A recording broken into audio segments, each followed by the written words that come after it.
Soil जैसे कि आप सभी जानते हैं, सॉइल क्या है? मिट्टी, जो आप सबने हमेशा देखा होगा। बच्चे मिट्टी में खेलते हैं, मिट्टी उठाते हैं, एक दूसरे पर फेंकते हैं।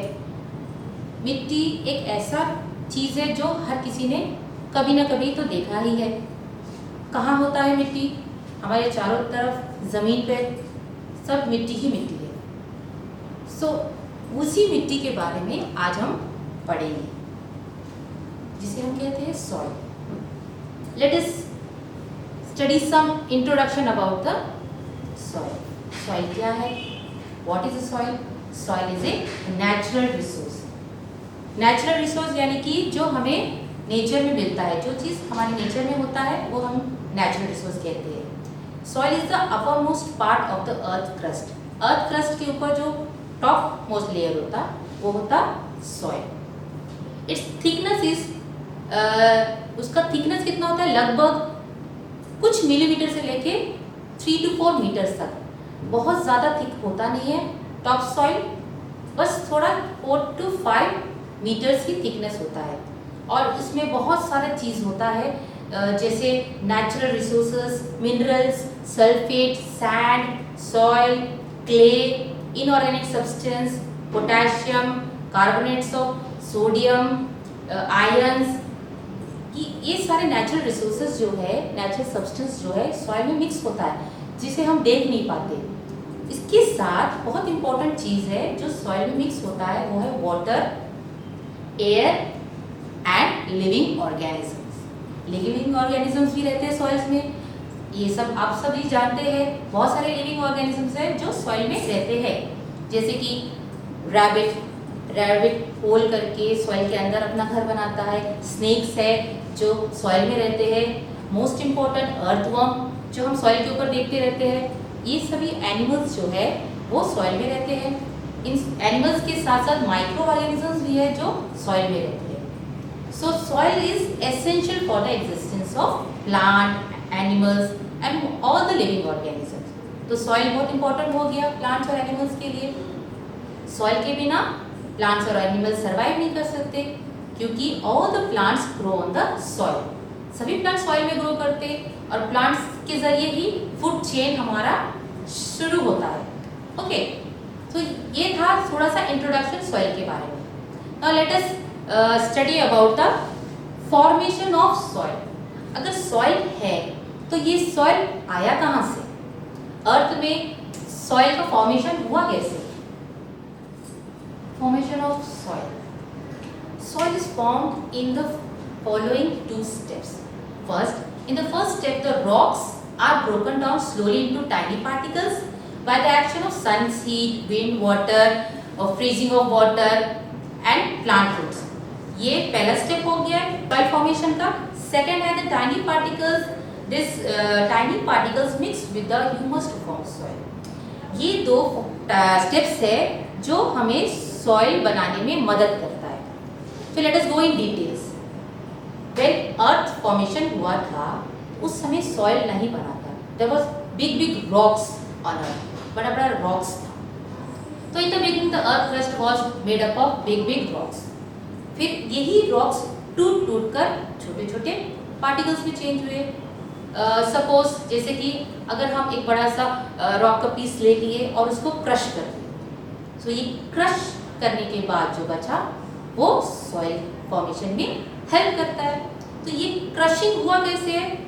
जैसे ड्यूरिंग विंटर, ठंडा के मौसम में क्या होता है, जो वाटर रॉक्स के बीच में चला जाता है वो फ्रीज हो जाता है।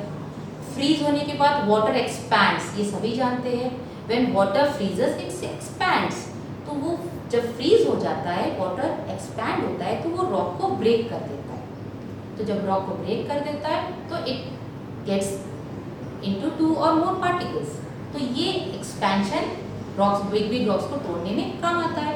उसके बाद और बहुत सारा एजेंट्स होते हैं, एक्सटर्नल एजेंट्स हैं जो इस रॉक्स को पीसेस करने में हेल्प करते हैं, जैसे the flowing water of streams, waterfalls, river.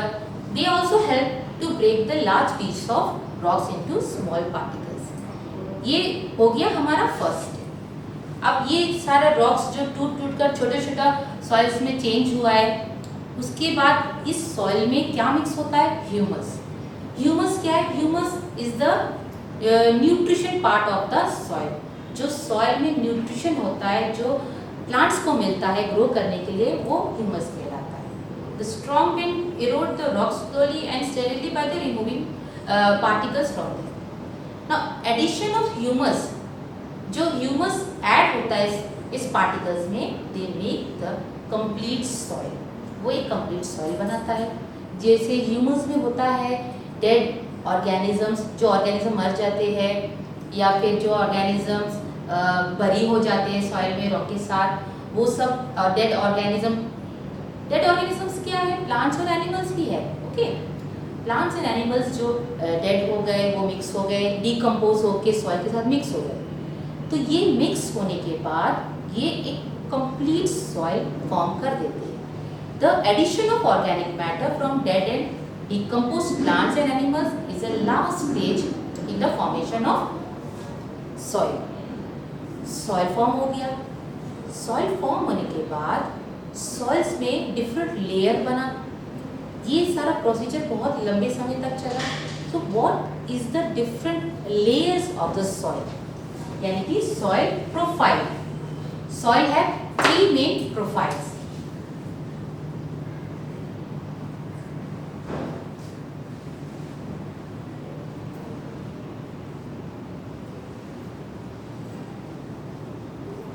Soil has three profiles. First is A horizon, B horizon and C horizon. ये तीन soil का layers है। तो A horizon क्या है? It is a topmost soil. It is called top soil.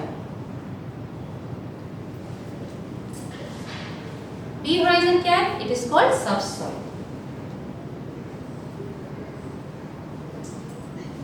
And C horizon is the substratum.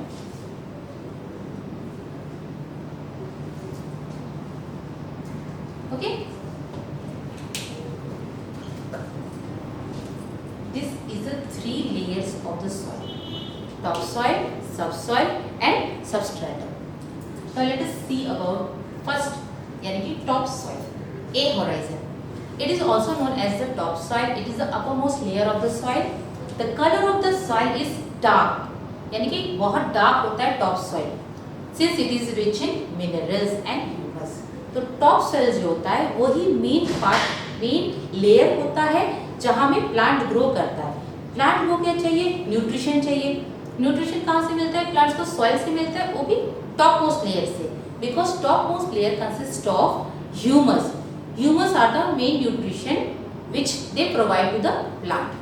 This layer is soft, porous and hold lot of water other than other layer. Plant also needs soil nutrition. Along with that they also need water and air. तो top layer जो होता है it is porous. Porous का मतलब they are very soft and they have contain lot of water. उसमें बहुत सारा पानी होता है, air भी होता है जो वो root को provide करता है. It is the most fertile layer of the soil. Fertile layer होता है top soil. Plant get all the nutrition from the top soil. Okay, this is the first layer जो soil के uppermost layer में होता है. It is very thin layer. जो top soil होता है बहुत कम layer के लिए होता है जहाँ तक plant का root पहुँच सके. Second is B horizon. B horizon, this layer lies just below the A horizon. A horizon के नीचे next layer जो होता subsoil का layer. It contains a very little amount of humus. उसमें बहुत कम humus होता है. फिर it contains more sand particles and is more compact than the topsoil. Topsoil जितना porous होता है, subsoil उतना porous नहीं होता. It is little compact और it contains very little living organisms. और A horizon topsoil में बहुत सारा living organisms भी रहते हैं, जैसे earthworm हो गया, snakes हो गए, बीटल्स हो गए, ये सारे एनिमल्स जो है टॉप सॉइल में रहते हैं. बी होराइजन में बहुत कम लिविंग ऑर्गेनिजम्स रहते हैं जो ज़्यादा डीप नहीं जा पाते और they are called subsoil. Next is the C horizon यानी कि लोवेस्ट लेयर, सरफेस का सॉइल का सबसे पीछे वाला part. This layer lies below the subsoil. It is called substratum. These rock pieces are rich in minerals. ये जो big rocks होता है, okay? It contains no humus. इसमें कोई humus नहीं होता. Sea horizon में कोई humus नहीं होता. They are formed by the partial weathering of bedrock. Weathering यानी कि जो breaking of big rocks होता, that is called weathering.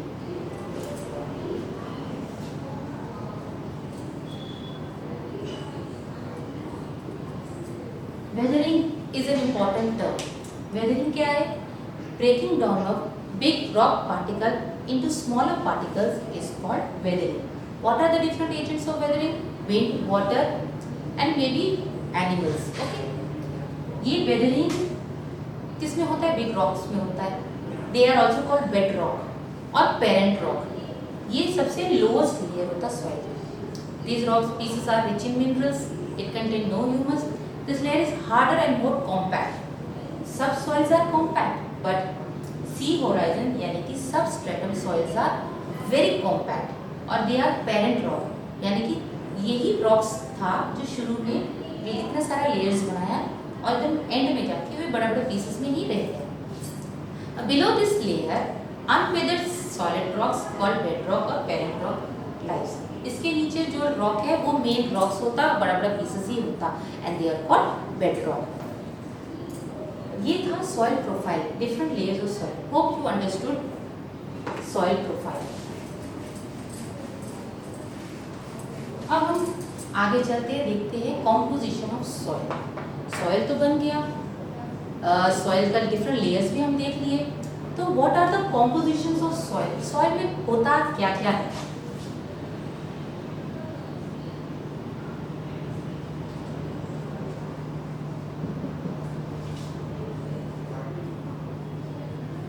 Composition of soil. Soil is made up of mineral particles like clay, silt, sand, gravel.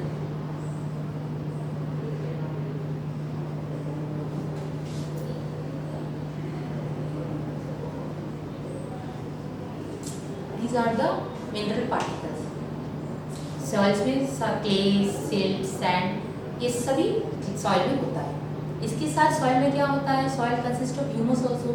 Humus का क्या है? Humus are the decomposition of organisms, plants and animals. So humus में micro organisms जो होते हैं like bacteria, fungi etcetera. So it also consist of humus. Humus में क्या है? माइक्रो ऑर्गेनिजम्स है, फिर डेड प्लांट है, एनिमल्स है, एनिमल वेस्ट है.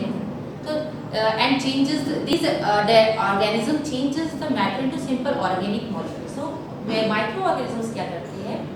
सब dead organisms को break करके they change it to simpler organic molecules ताकि वो humus में change हो सके और वो plant उससे nutrition ले सके. This organic matter is called humus, which mixes with the particles to give a black brown color to the soil. Humus in particles के साथ मिलता है, मिलके सॉइल को क्या कलर देता है? Dark brown colour. Dark brown colour humus की वजह से आता है. इससे पता चलता है कि soil is very fertile. Soil fertile हो जाता है. जो सॉइल बहुत फर्टाइल होता है it will be very dark in colour. उसके बाद ह्यूमस तो पता चल गया ह्यूमस क्या है. So what is the importance of humus? Humus का इम्पोर्टेंस क्या होगा? इतने सारे जानकारी के बाद आप लोगों को पता चल गया होगा ह्यूमस का क्या इम्पोर्टेंस है.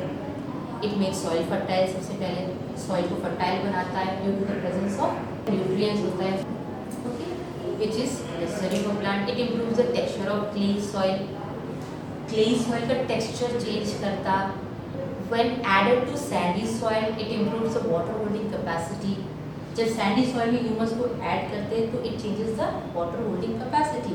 यानी कि soil needs to hold water for plant. So now what are the different composition में आप लोगों को पता चल गया. मिनरल्स हो गया, ह्यूमस हो गया. now water soil also consists of water. that is called soil water. Soil water यानी कि space between the soil particles are filled with water, air या जो एयर और वाटर होता है वो सॉइल का बीच बीच में जो गैप्स होता है उसमें फिल होता है। When water is present in between the gaps of the soil, उस समय वहाँ पे एयर बहुत कम होता है।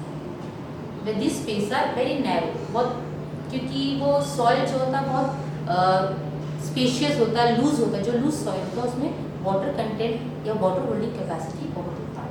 ये वाटर कौन लेता है? Roots of the plant, they easily absorb the water. These water are called capillary water.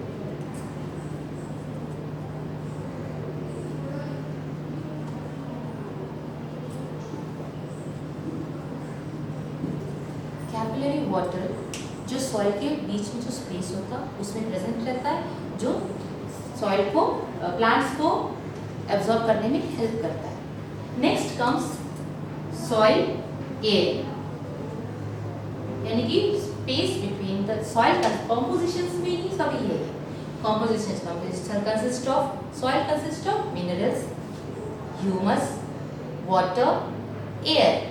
Okay, soil contain air in the soil space between them. Soil air contain more moisture, carbon dioxide and less oxygen as compared to atmospheric air. So during rainy season the pore space get filled with water replacing the air. जब rainy season होता तो soil के अंदर जो air space होता it is filled with water, क्योंकि बारिश हुआ सॉइल सारा वाटर एब्जॉर्ब कर लेगा और सारा एयर स्पेस वहाँ से एयर निकल जाएगी। फिर ड्यूरिंग समर क्या होता है, इसका ऑपोजिट हो जाता है, सारा वाटर क्या होता है, इवेपोरेट हो जाता है। इवेपोरेट होने के बाद जो स्पेस खाली बनता है उसमें क्या आ जाता है, एयर आ जाता है। Now this air is needed for the respiration of plant and living organism. जो ऑर्गेनिज्म सॉइल के अंदर रहते हैं वो सॉइल एयर यूज करते हैं to live. Next is living organisms, उसके बाद है लिविंग ऑर्गेनिजम्स।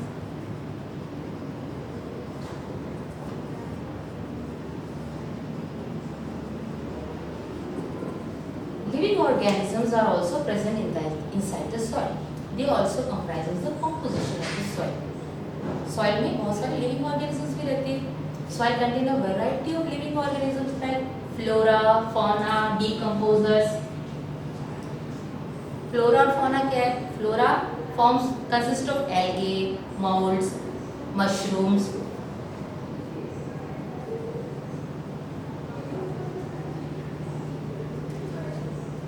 प्लांट्स पार्ट जो होता है वो फ्लोरा कहलाता है। Fauna includes earthworm, millipede, centipede, termites, beetles, ये सारा ऑर्गेनिजम्स जो है वो फौना में आ जाता है। This little small small organism जो है वो सॉइल में रहते हैं, वो सॉइल उनका घर है। अर्थवर्म के बारे में आप लोग सभी जानते हैं, अर्थवर्म को देखे हैं, अर्थवर्म कैसा होता है, कहाँ रहता है। बहुत सारे बच्चे अर्थवर्म के साथ खेलते भी हैं जो गाँव में रहते हैं, विलेजेस में।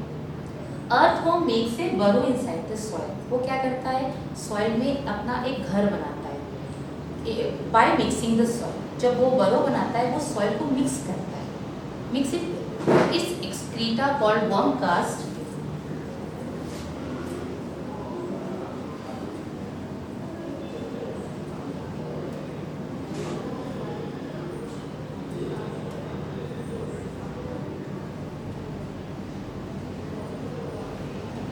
Earthworm produces an excretory product called worm cast. उसको कहते हैं worm cast. This worm cast is very rich in nitrogen. तो earthworm का body से जो waste material निकलता है that get mixed with the soil and it is very rich in nitrogen. This is because earthworm is also known as farmer's friend or nature's plowman. Earthworm को क्या कहते हैं, farmers friend, क्योंकि earthworm soil को fertile करने में बहुत help करता है। सॉइल फर्टाइल होता है तो फार्मर को प्रोडक्ट जो है वो बहुत अच्छा मिलता है, प्लांट ग्रो प्रॉपर्ली, क्रॉप्स जो है वो बहुत अच्छा से ग्रो करता है। तो this was about the composition of soil. Soil consist of minerals, humus, water, air and living organisms. ये सब मिला के एक पर्टिकुलर सॉइल बनाते हैं। All different types of soil consist of all this nutrients. ये सभी चीज़, सारा कंपोजिशन हर सॉइल में होता है। बट सॉइल का जो क्वालिटी होता है वो अलग अलग होता है. Soils are of different types.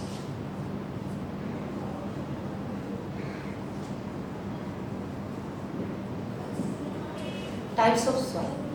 Depending upon the composition of soil and size of the particles, soil can be broadly divided into three types: sandy soil, clayey soil, and loamy soil. These are the three different types of soil.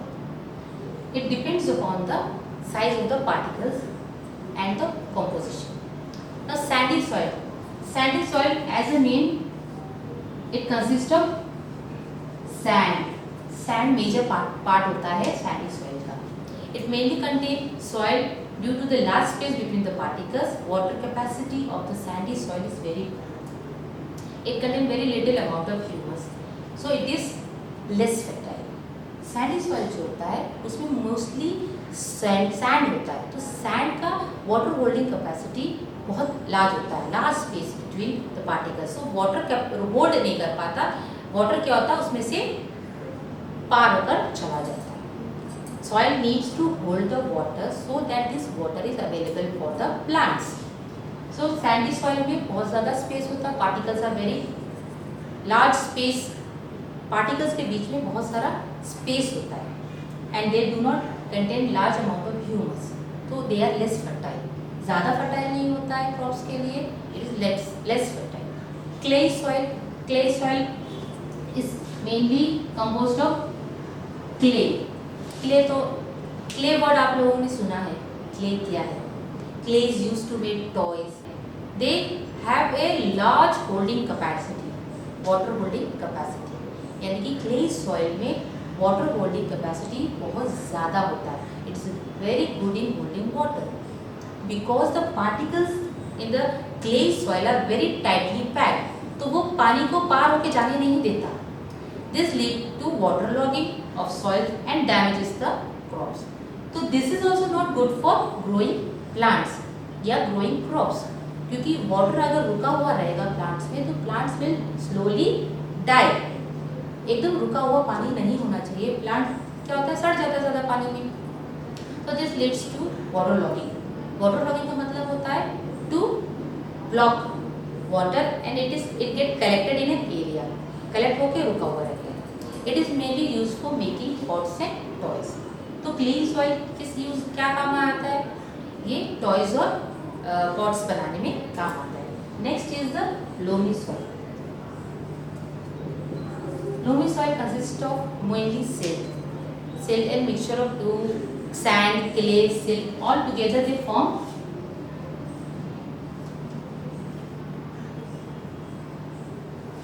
sand, clay, and silt together form loamy soil. And humus is also in right proportion in a loamy soil. तो loamy soils में humus भी होता है, clay भी होता है, silt भी होता है और sand भी होता है.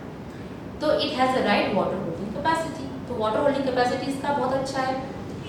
बहुत ज़्यादा वाटर भी नहीं रुकता है, एकदम सारा वाटर चला भी नहीं जाता है, तो it has the right capacity to hold water. तो this soil is the best to grow plant. The excess water is drained out easily. ज़्यादा अगर पानी होगा तो वो आराम से ड्रेन हो जाएगा. It contain sufficient amount of air and humus in it. Air भी है, ह्यूमस भी है, करेक्ट अमाउंट ऑफ वाटर भी है. तो this is the most fertile soil to grow crops. ये था different types of soil. Hope आप लोगों को समझ में आ गया.